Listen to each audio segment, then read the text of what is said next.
신율의 뉴스 정면 승부 4부 시작합니다. 오늘 4부 저스티스 리그인데요. 제가 웬만하면은 사실 이런 얘기를 안 하는데 오늘 정말 본의 아니게 너무 적절한 코너가 바로 이 저스티스 리그가 아닌가 싶습니다. 요새는 법이 정치를 지배하는 시대입니다. 그리고 내일은 바로 그 법이 정치를 지배하는 곳의 최정점, 바로 탄핵 심판 선고가 나오는 날이죠. 변호사 두 분 모시고 한번 내일을 미리 생각해 보겠습니다. 지금 스튜디오에 있는 두 분 나와 계십니다. 한 분씩 소개해드리죠. 먼저 송영훈 변호사 나와 계십니다. 안녕하십니까? 네, 안녕하세요. 송영훈입니다. 예, 그리고 설주환 변호사십니다. 네, 안녕하십니까? 예. 내일 나와요. 11시에. 근데 이제 뭐 오늘까지만 이런 얘기를 하시면 되는 거예요, 이제. 그렇죠. 예?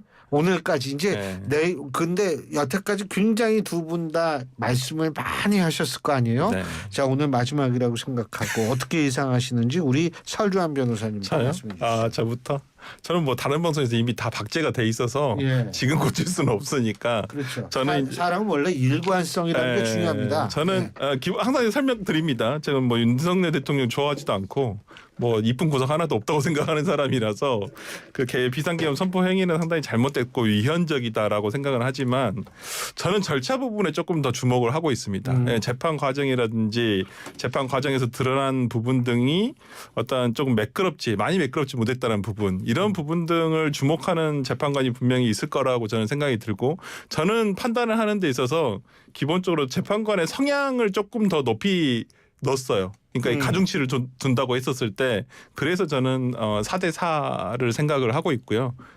굳이 4라는 기각 의견 안에는 3명의 각하 의견, 1명의 기각 의견이 있지 않을까, 이렇게 예상을 해봅니다.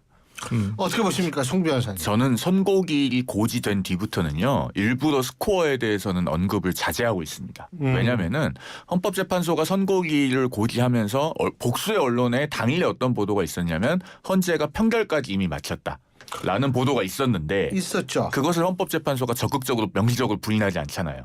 그 얘기인즉슨 이미 판결까지 끝났으니 그 다음부터는 그 보도가 그저께 나왔을 거예요, 아마. 맞아요. 그렇죠. 그저께 나왔어요. 선고기일이 고지된 당일에 그저께 8시에 나왔어요. 그렇죠. 그 복수의 언론으로부터 보도가 있었습니다. 그렇다면은 판결한 것 자체가 중요한 게 아니고 판결을 했다는 게 알려졌다는 게 중요한 거예요. 즉 헌법재판소의 의중에는 이미 결론 났으니 이제 정치권이든 혹은 공론장에서 논평을 하는 사람들이든 모두 다 결정에 대한 수용성, 승복 가능성을 높이는 방향으로 해달라 라는 함의가 저는 있다고 보입니다. 그리고 이 탄핵 심판을 둘러싸고, 근데 그게 그렇게 해서 수용성이 높아져요? 그렇게 하면? 그 지금 상황에서는 스코어가 예를 들면은 뭐 8대 0일 것이다, 뭐 4대 4일 것이다, 이런 식의 숫자에 대한 예상보다도 그 내용에 대한 수용성을 높이는 방향으로 논평을 할 책무가 저는 공론장에서 논하는 사람들에게도 다 똑같이 있다고 생각합니다. 그래서 선고기일이 고지된 뒤부터는 스코어를 일부러 언급을 자제하고 있습니다. 근데 뭐 스코어는 관두시고 그러면 어떤 결과가? 그러니까 내용적으로는 헌법재판소가 이런 식의 비상계엄을 다시 해도 된다고 판단하지는 않을 거라고 생각합니다. 내용적으로든 절차적으로든. 특히나 이런 부분에 대해서 결국은 해도 된다는 식의 선례가 남으면은 전시사변 기타 국가 비상사태라고 하는 매우 예외적인 경우에만 군대를 동원해서 질서를 유지할 수 있도록 한 그 헌법의 취지는 완전히 무너지는 거예요. 그렇기 때문에 헌법재판소가 그렇게 결정하지는 않을 것으로 봅니다. 근데 지금 판결 얘기를 하셨는데 네. 판결을 뭐 다 했다. 그게 궁금해요. 아니 여태까지 그러면 왜 이렇게 시간을 끌었는지. 예? 자, 민주당 쪽은 옛날에 그랬잖아요. 2말 3초 얘기하다가 3월 되니까 3월 14일, 3월 14일 되니까 3월 21일, 3월 20일 되니까 3월 28일, 3월 28일 되니까 그 다음부터는 이제 신중해지는 그렇죠. 거죠. 근데 왜 이렇게 늘어졌냐 이거죠. 아무래도 뭐 소위 뭐 SBS에서 보도를 한 뭐 5대 3 대드락설, 그러니까 이도저도 6인의 어떤 인용 의견을 차지 않아서 계속 지연되고 있었다라는 것이 어느 정도 저는 정론인 것 같아요. 그게 취재를 바탕으로 한 것이고 크로스체크를 분명히 했을 거라고 생각을 합니다. 물론 뭐 확인은 안 되는 소스긴 합니다만은 선고가 늦어진 데는 아마 그런 부분이 있지 않았을까라는 생각을 하고요. 그러면 지금 이 4월 1일 날 선고 날짜를 4월 4일 날로 잡은 과정, 그 배경, 이게 이제 중요하게 되고 뭐 일부 보도가 된 부분도 있고 소위 뭐 사설 정보지라고 일컬어지는 보통 뭐 찌라시라고 하는 정말 그 많은 얘기들이 지금 오가고 있잖아요. 그러니까 거기에 따라서 어떤 뭐 전체적인 분위기 이게 기각으로 갈 것인지 인용으로 갈 것인지 되지 않을까 싶은데 저는 헌법재판소 재판관들도 상당히 압박을 느꼈을 거라고 생각합니다. 아 이대로 4월 18일을 넘길 수 없다. 그리고 4월 18일 전에는 무조건 선고는 해야 된다라는 어떤 압박감이 있었을 거라고 생각을 하고 그에 따라서 적절한 날을 꼽아봤는데 그게 이제 4월 4일과 4월 11일인데 보통 그 퇴임이 예정돼 있는 재판관이 있는 경우에 그 일주일 전에는 보통 재판을 하지 않는다고 합니다. 그렇다고 한다면 가장 적합한 날은 4월 4일이 아니었나. 저는 그래서 4월 4일을 재판관들 모두는 어느 정도 같이 동의를 하고 있었을 것이다. 근데 이것을 언제 잡을 것을 공표하냐. 이 부분은 조금 그 과정에서 좀 논의는 있지 않았을까라는 생각이 봅니다. 어떻게 왜 늘어졌다고 보세요? 저는 평의 기간을 박근혜 전 대통령 탄핵 심판 때나 노무현 전 대통령 탄핵 심판 때와 동렬해 놓고 비교하는 것이 사실 적절하지 않다고 생각합니다. 왜냐하면은 이번에는 그 민주당의 줄탄핵이 있었기 때문에 헌재가 동시에 들고 있었던 탄핵 심판이 여러 개였다는 걸 잊으면 안 돼요. 노 대통령 때나 박 대통령 때는 그렇지가 않았습니다. 그런데 이번에는 최재해 감사원장, 이창수 서울중앙지검장, 또 최재훈 조상원 이 검사들에 대한 탄핵 심판 그리고 한덕수 대통령 권한 대행에 대한 탄핵 심판까지 5건을 헌재가 그 사이에 선고를 했어요. 그러면은 그만큼 무거운 탄핵 심판들에 대한 적체가 있었기 때문에 35일이라는 시간이 걸릴 수도 있다.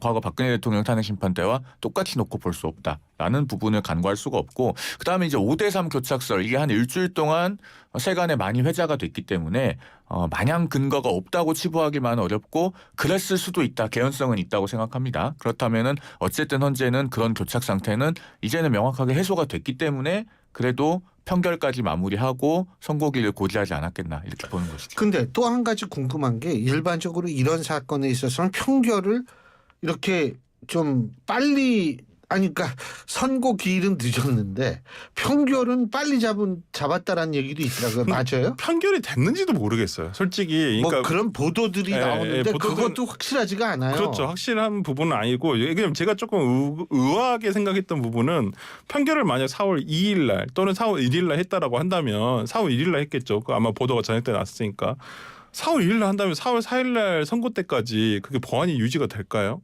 좀 그 점은 조금 의아하더라고요. 저도 그거는 궁금하더라고요. 근데 좀 전에 이성윤 의원님이 나오셨거든요. 그분이 탄핵소 추인단이시잖아요. 그렇게. 네.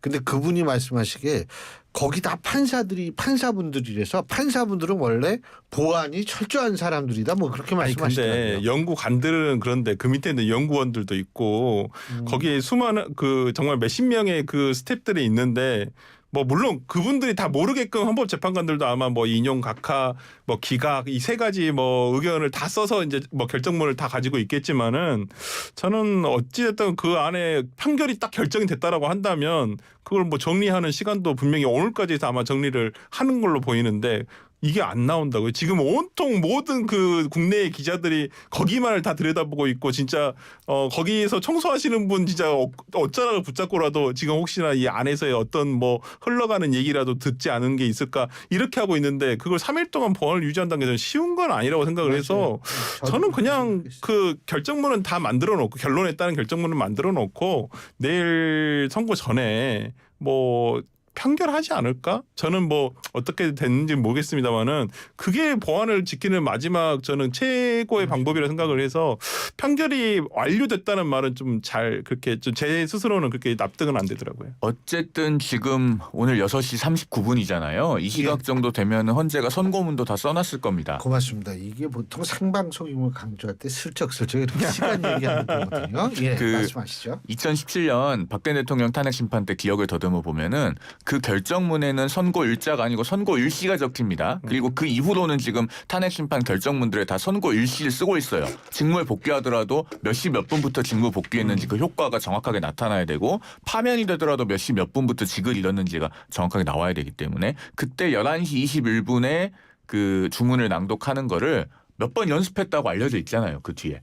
나 다 알려진 내용입니다. 이거는. 그렇기 때문에 지금쯤 선고문도 다 나왔을 거고 박근혜 박근혜 전 대통령 탄핵 심판 때 선고 당일 아침에 뭐 판결했다고 하는데 사실 선고문은 그 전에 다 썼을 거 아니겠습니까? 그러니까 그런 부분에 대해서는 크게 그렇게 부자연스럽지 않다. 지금 송 변호사님이 11시 21분이라고 말씀하셨어요. 그 11시부터 시작이 되면 21분, 20분. 근데 저는 방송을 하기 때문에 대충 시간 관념은 굉장히 제가 이 뚜렷한데 이게 제가 볼 때 뭐 앉고 뭐 하고 해가지고 한 건 21분에 만일 이게 주문을 낭독할 거라면 이거 18분, 17분 그 정도? 그 정도밖에 안 될 거예요. 그러면은 평소보다 이게 다른 거보다 짧은 거 아니에요, 이게? 아니 그러니까 지금 짧으면은 8년 전에 그랬다는 거고 8년 이번에는 전에. 언제 할지 모르죠. 당연히 30분이 될지 40분이 근데 될지 모르죠. 제가 여쭤보고 싶은 게 길면은 좀 왜 그런 게 있잖아요. 짧으면은 어떤 결과가 나올 수 있고 길면은 어떤 결과가 나올 수 있고. 길면 일단 의견이 다른 재판관들이 각각 자기의 의견을 얘기하는 것일 수도 있기 때문에 전원 일치는 아니라는 거일 수도 있고요.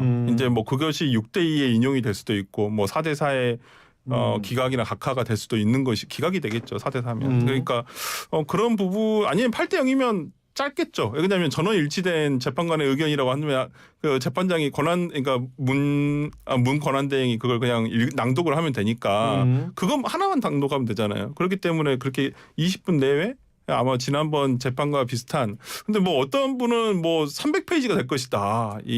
근데 300페이지를 다 300페이지가 예를 들면 글자가 크더라고요. 그래도 300페이지면 그거는 점심 먹으면서 계속 봐야 돼요. 그러면 우리가 되면. 1시간 정도는 최소한 들어야 되지 않아요. 어차피 제가 봤을 때는 결론은 어떻든 간에 인용이든 기각이든 각하든 간에 주문은 제일 마지막에 아마 낭독이 될 거기 때문에 이유를 먼저 낭독을 할 거라서 이유가 길면 별개의 의견이 있을 수도 있다라고 판단이 될 수도 있을 것 같습니다. 아휴 300페이지. 아유 그러면은 그거는 진짜. 아니, 어떤 분이 그렇게 추측을 하시더라고요.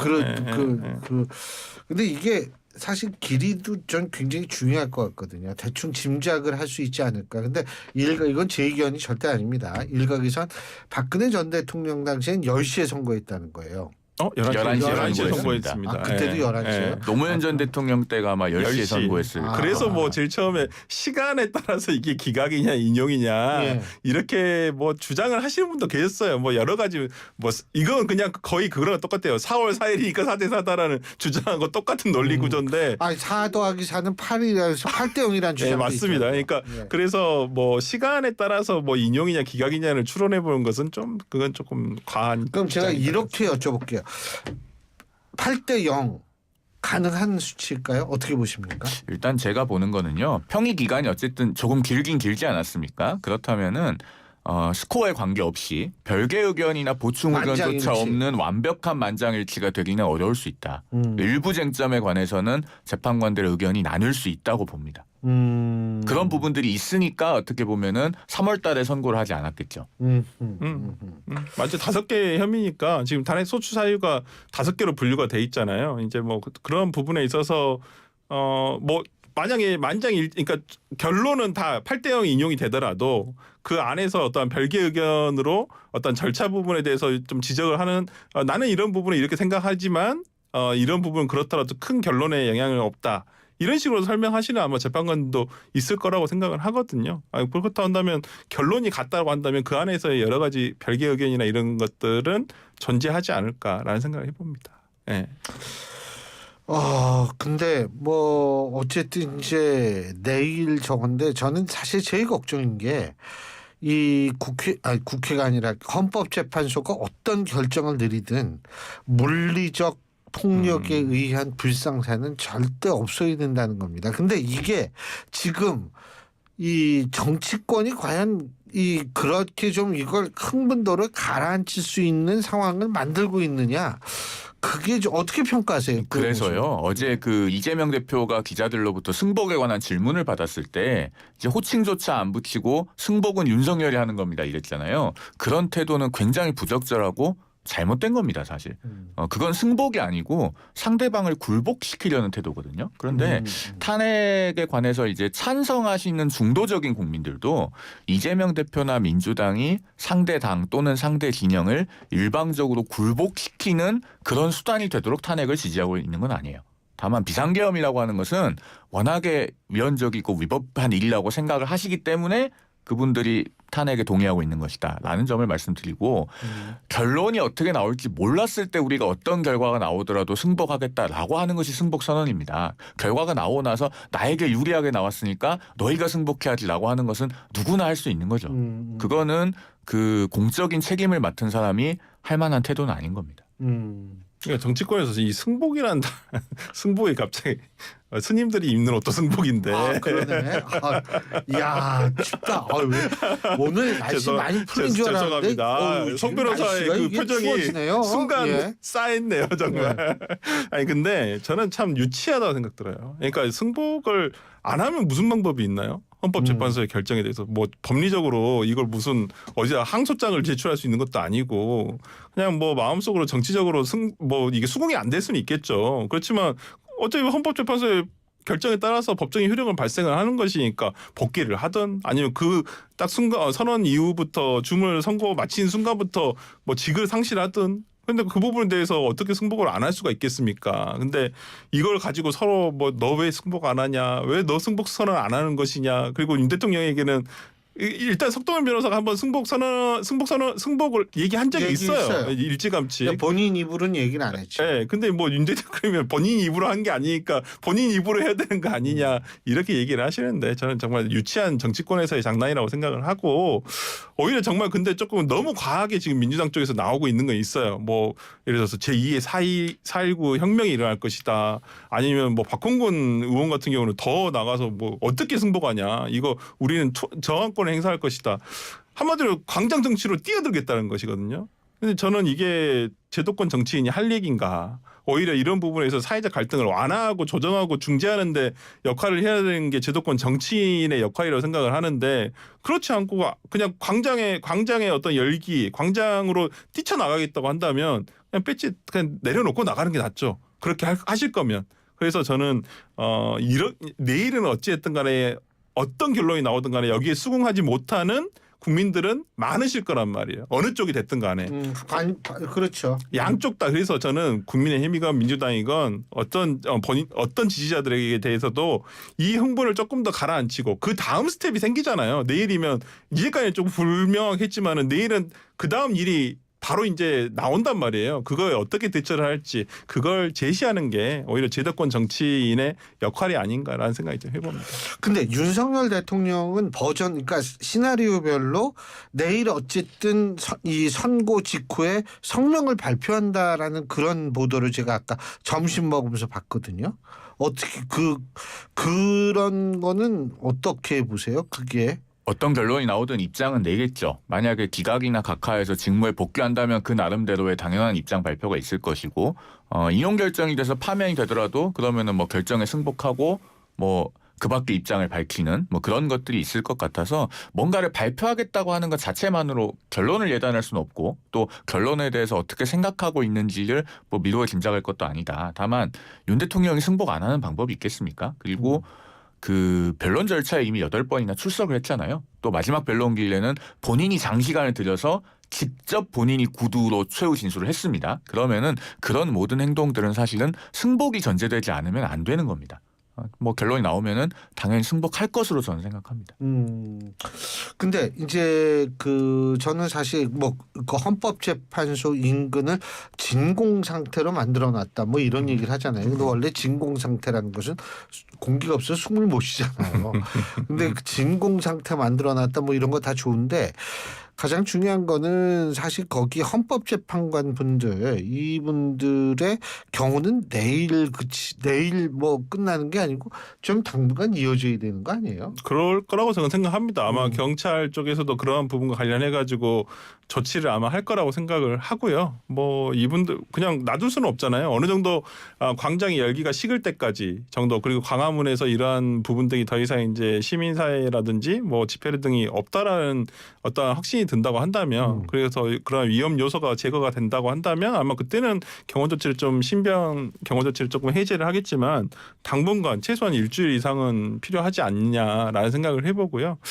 아마 헌법재판관들도 이번 선고 이후에 한동안은 또 뭐 계속 근무는 하시겠지만은 한동안은 조금 그냥 뭐 선고 준비 다른 일반 재판 같은 경우 좀 준비를 하시거나 그렇게 보내시지 않을까. 굉장히 어찌 보면 굉장히 과중한 업무 뭐라 해야 되나요? 그러니까 업무 강도가 들어가는 작업이었잖아요. 이번 탄핵 헌법재판관 뭐 줄줄이 탄핵 선거 그렇죠. 그리고 아직 선고 안 한 탄핵 결정도 있어요. 예. 박성재 법무부 장관 같은 그렇죠. 경우에도 아직 하지도 않았었고 저는 이러한 부분에 있어서도 아마 마치고 가야 된다는 생각이 있을 것이고 그러니까 가중한 업무 강도를 이번에 겪었을 거라고 생각을 하고 좀 그러한 부분에서 조금 이완되는 시간이 필요하지 않냐. 긴장감을 계속 이렇게 가져갈 수는 없잖아요. 그렇기 때문에 조금 신변 안전 조치도 그때까지는 좀 필요하지 않을까라는 생각을 해봅니다.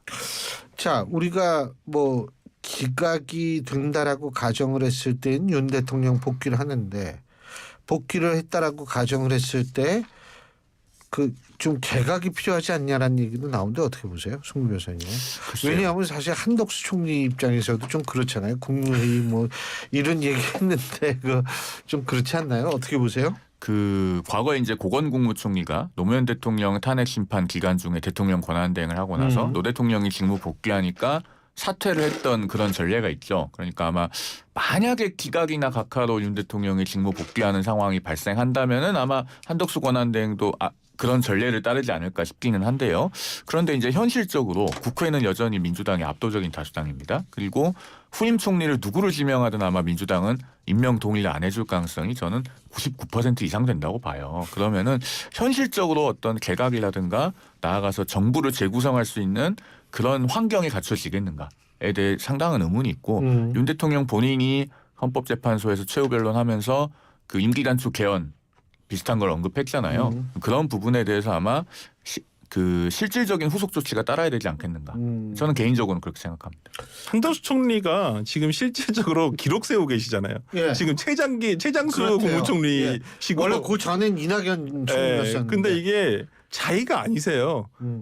다 아시겠지만은 작년 3월인가 이미 한덕수 총리 사의 표명했었습니다. 근데 그 뒤로 후속 조치가 이루어지지 않아서 그냥 계속 근무를 하고 계시는 거예요. 그러니까 이게 그때도 왜 후속 조치가 이루어지지 않았냐.